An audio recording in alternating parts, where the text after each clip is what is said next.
What do you do when you love someone, but it's so puzzling that any sort of conclusion seems too hard to reach? What do you do when the end goal is so difficult to reach that the reaching for it in itself seems too hard to bear?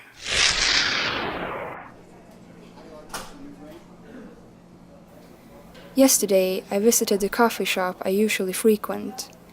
I went there in hopes of getting some work done. Little did I know that wasn't going to happen.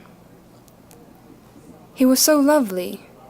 To the eye, he would seem quite plain, but not in a bad way. He sat down not far away from me, with his own laptop, probably looking to do some work on his own. "Can I borrow your power?"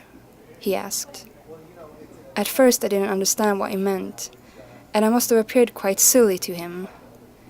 But when he gestured to the cable that was connected into my laptop, I said sure and shrugged. And then he smiled.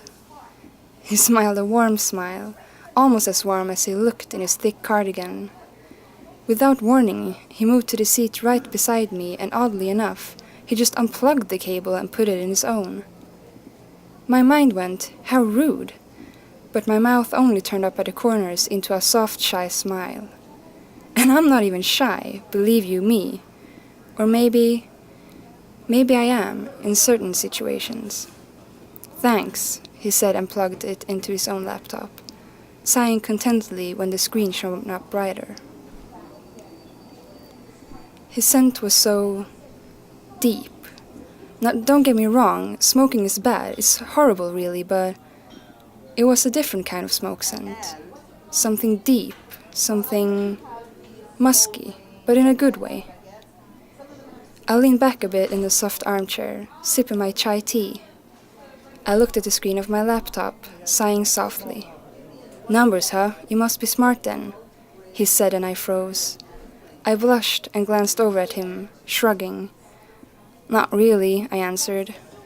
"The program does most of it for me," I said and smiled a little. "It just makes me look smart," I said, and he chuckled deeply. The deep chuckle rumbled in his chest like a purr. "I see," he said and looked back at his own screen.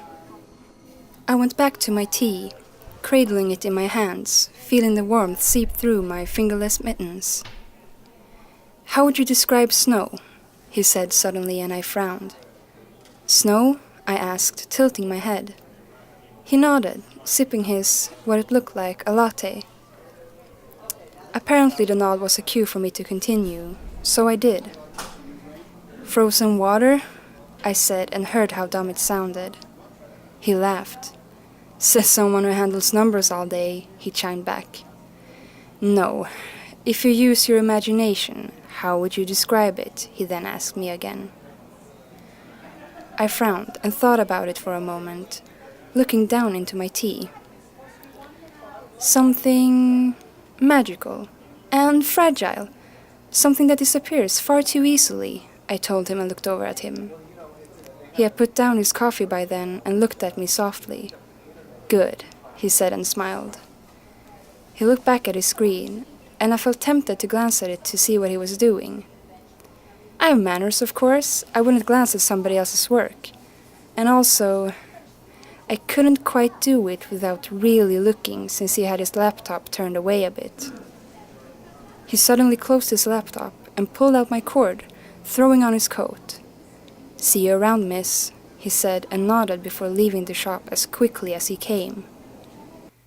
I wonder if I'll ever see him again.